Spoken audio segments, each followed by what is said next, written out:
Hello everybody, welcome back to Marvel Time Farms. My name is Grayson. Today we are going to be talking about the half tool, which all of you probably know.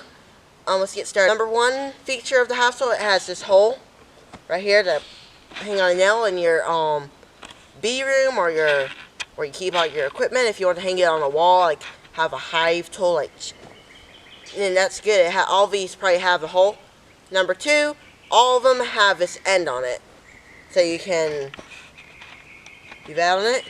And then they have this side too. Then you can put your frame.